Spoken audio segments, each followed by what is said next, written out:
Hi. It's so good to be back in Attleboro and see so many familiar faces. I was actually a little nervous because I was thinking it's been a couple of years since speaking in front of a big group since all of COVID. But I can't be more proud to be here today and thankful for everything that just arrived in Bocas actually last Friday. So very excited to share photos and thankful to have all of you and your continued support down in Panama.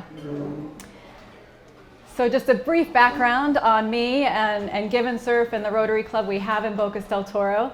So I always get asked, why did you move to Bocas? And maybe not right now, but when you're sitting in the snow, you can think of me in these images because these are the islands. Bocas is a beautiful set of tropical islands, 9 degrees north of the equator on the Caribbean side of Panama.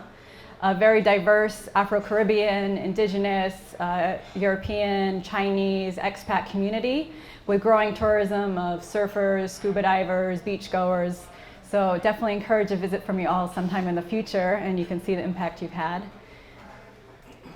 But really what's made me stay over the last 7.5 years is the people and the connections.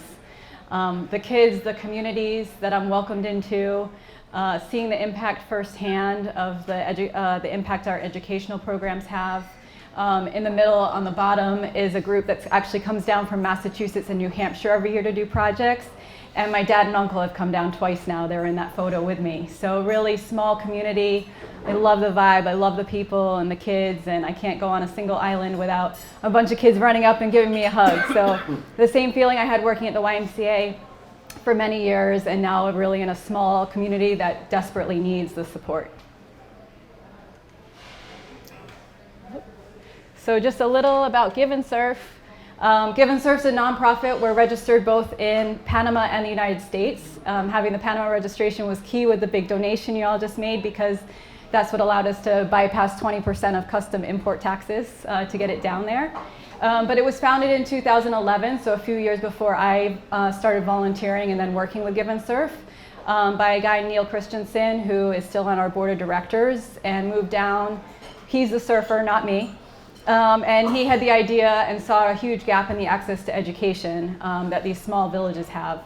So in the islands, you have these indigenous groups, maybe anywhere 200 to 1,000 people with no running water, no electricity, 90+% extreme poverty rates, limited access to education.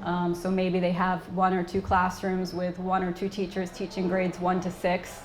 And so everything we do is aimed at complementing what the government's providing. And so here's a list of our programs. So when I moved down at the end of 2014, we had 2 preschool and kindergarten programs. And actually with my experience with the YMCA and Attleboro around the area, the idea of a community center started to take place. So when I walked out to different communities and met with community leaders, a community center didn't exist. They didn't know that concept. But when they expressed what they wanted, it was a place where their kids could be safe, could get help with homework, could be safe and supervised and play and be exposed to new activities, maybe access to internet, computers. And so we built 3 community centers in the last 7 years that, again, modeled after the YMCA model we have. We've also expanded our school lunch program that benefits over 1,000 kids weekly. We have right now about 75 students on high school and university scholarships. So everything, again, around education and helping those who need it most. And capital projects, so if you guys are interested in coming to Bocas in the future, always loving hands, helping with construction. We've done playgrounds, water systems, painting schools. Everything's community focused, but the community has to help. It's not a free ride. They pick the projects they want. The Ministry of Education helps us identify the schools most in need, the communities most in need, but the parents are the ones volunteering the labor. So imagine being on islands and you have 25 yards of rock and gravel and now you have to move it by hollowed out canoe, large canoes, to a next island. It's a lot of work. We've done it multiple times now with a lot of success, but it's the community that's volunteering that labor and donating the land and maintaining it after the project's complete. I think the thing I'm most proud of is when I started, it was myself, the founder, and we had 2 international staff and 1 local staff. We've since switched and we're now almost entirely Panamanian, so I have 10 local staff, 9 teachers, most of which have completed university on a Give and Surf scholarship, and then our local boat driver and logistics guy, Eddie, who's been with us for 12 years. And they are trusted by their families and kids. The parents know them, they know what the communities need. And then we have volunteers throughout the year who come in and support them and bring in new ideas and activities.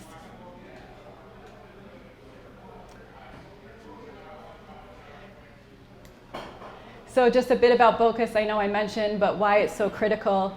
Panama is a country of 4 million people. Over half of that lives in or near Panama City. So a lot of the government resources are focused around the city. And we're the redheaded stepchild on the other side of the country, about 12 hours through the mountains and then by ferry over to the islands, and often get forgot about. So again, everything we're doing is trying to increase. So for COVID, kids just went out, had 2 years with no school. What they called virtual school was every couple of weeks, here's a packet of worksheets, no supervision, no contact with teachers, and parents who maybe are educated to a 3rd or 6th grade level, maybe not literate and can't possibly help them. So fortunately, Give and Surf was given permission a year into the pandemic to reopen our program. So we are actually busier than ever because school didn't open until a whole year after we had reopened our centers. And then, I don't know if you heard in international news in the last month, we just had a whole lot of strikes. And actually, we're first impacted by strikes because we can go 3 days without a fuel tank arriving before we run out of electricity. So we were on rations of electricity 6 hours a day till the strikes ended because they shut down the roads from Panama City and mainland cities out to the islands. And school got canceled for those 3 weeks as well. So they had just gone back, the school year's March to December, they'd gone back in March, and they've already lost out on a whole month just about. But Panama, even though we think of it as being wealthy, and it is in terms of GDP and the transport of the canal and the money comes in, it's one of the worst education systems in the world, especially in math and science. So we've put a new emphasis on STEM programming, but it's pretty horrific. You're talking sitting at a school desk, 1950s, 60s styles, listening to a teacher lecture, copying off the board, no imagination or creativity or exposure to different skill sets that we would be used to up here. So the Rotary Club was it was an idea that someone proposed several years ago, and I kind of sat on it. I said, I don't have the time to do a Rotary Club. I see all the work that goes in. I've been part of it up here. Loved being part of it, but I just couldn't imagine how to undertake starting a club. And then this guy, Kurt Betzel from Texas, whose family is the longest standing Rotarians in Texas history, he lives down there part-time, and we had a couple Rotary clubs. Attleboro was the first one when I moved down, who had donated money to help with our adult English programs, and a couple other clubs who had made small donations. And they said, you know, if you have a Rotary club, you can access a lot more resources and funding and support and volunteers. I said, okay, well, how do we do this? And fortunately, Panama has the second oldest Rotary clubs in the world, with a huge group in Panama City and Boquete and David on the mainland. And they agreed to sponsor our club and really served as mentors, as did many in the Attleboro Club and some other clubs in the US. And so we formed a club we were officially chartered in May of 2019 with 25 members. One key thing for me was I've been places even within Panama where there's 2 clubs in the same city. One's the expats and one's the Panamanians. And there's very little communication, and you feel that division. And it was really important to me that we had one club that was mixed. So I say our official language is Spanglish. We bounce back and forth pretty freely. We still have more expats, so foreigners in our club than Panamanians, because it's still a new concept. But things like having this huge container arrive and roll through the middle of town and everyone knows it was Rotary is a huge way to promote it among the local community, so they see this is the impact Rotary can have for our community. And just a little bit of what we've been doing. During the pandemic, we had a shipment of fortified rice and also medical supplies come in, and we did monthly distributions of food and supplies to communities. The one with all the buckets is a water filter project. Rotary clubs around Panama had been sponsoring the National Spelling Bee, so we were able to support with that with our local group and schools. Tree plantings is the bottom corner, so there's a huge push with now environment being one of the new focus areas of Rotary.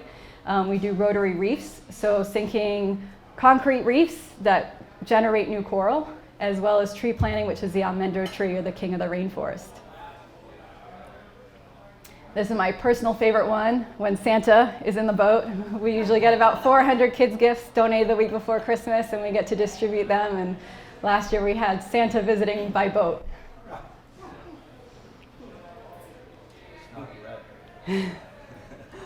And then a few of our partners, like I said, you all were the first ones that inspired it all, supporting me on my move to Panama. I deeply appreciate and can imagine where it would have led to. We've also worked with the Summit County, Colorado Rotary. I've been able to visit them. They sponsor our school lunch program. The Newport Beach sponsors our oral hygiene program. So Don, I want to pick your brain after meeting. But we've had a group of dentists come down and they said it's the worst teeth in the world they've seen on all kids. And so they're committed to bringing dental hygienists back every year and dentists to help with it.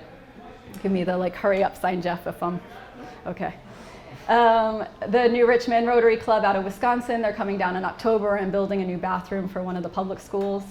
And then those are some local clubs. So Floating Doctors does outreach medical clinics, Unitas Porbocus does Recycle Center and waste management, and Give and Surf on the education side. And if you get Rotary International magazine, we just had a feature article a couple months ago called Diversity of Champions, talking about diversity of Bocas, both in flora and fauna, but also in our club and our members. So, what you've all been waiting for, the pictures. So just a little back, I was really nervous because I could not be there. I'd been planning to be up in New England for a while, and so I like to be hands-on, as you might know. And so I was real nervous. And then we didn't know till the morning of exactly what time it would be coming by ferry, because there's 2 ferries a day from the mainland. So it arrived to Cologne on Wednesday, August 10th. We were prepared for that weekend, waiting on standby. And then it finally, last Friday, is when we got it to Bocas, because it had to clear customs, then travel to Panama City, and then 12 hours back to us, and then get on a ferry out. And we had a 3-hour window before the truck had to get back on the ferry and return to the mainland. But it was a huge hands-on effort. The Ministry of Education had folks there, the hospital, our Rotary Club, our Give and Surf team. I think we unloaded in an hour and a half, 2 hours, and then it took another 3 or 4 hours to get everything where it was going. But a huge effort. But the one on the left of the truck, I laugh because Dave, who's helping with transport, calls me the night before. He said, you know, did you hire a guy to meet the truck at the ferry? I'm like, why do I need to do that? We're going a few blocks to the main public school. He said, you need a guy to pick up the electric wires. Okay? So he literally has a stick and walks through town lifting the electric wires for the truck to drive under so we don't kill the electric system of Bocas. So that's what the guy's doing in that front photo. The middle one's at first being open, so it looks in pretty good shape. It all stayed as is. And then it really was, well, here's everything out. We put everything under the basketball pavilion before, so that we could divide what was going where. So someone had asked who benefited. Our local hospital benefited. It's actually a new hospital that opened in 2019, but half of it isn't open because they don't have enough supplies. So often we'll get calls from the head of the hospital saying, oh, I need sheets, or we need training, or things that maybe only cost $100, but it limits the amount of services they can provide because it's not provided by the government. So the hospital was a key one. The public schools, so the Ministry of Education, and they decided what went to what public schools. So I've been having principals email me all week saying, thank you, we just got all new seats and desks, and we'll definitely send more photos with it in the classrooms once I get back down there. And then Give and Surf. So we have 2 preschool kindergarten centers and our 3 community centers. So a lot of the stuff aimed at younger kids is going to our community centers.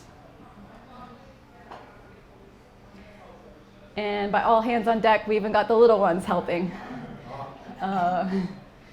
So they were very excited to see everything coming off. The photo on the right is the head of the Ministry of Education, Cassandra, who works for me, the head of Floating Doctors, the current president solely of our Rotary Club, and Chris, who is our public image director.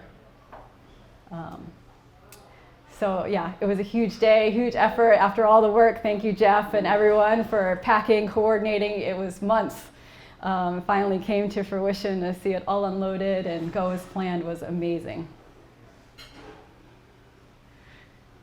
So that's outside one of our community centers. And then just, yeah, please stay in touch. That's the social media information for Rotary Club and Give and Surf and my personal email. So please stay in touch. And definitely a huge team effort. And I think the one thing, I love working with Give and Surf, and Rotary's got the same reputation internationally is people trust those names, and our community knows Give and Surf too. So Ministry of Education, head of the hospital, were there waiting and ready to step up and work with the government to facilitate too. But no, thank you all for the donations, the help, the heavy lifting in the heat.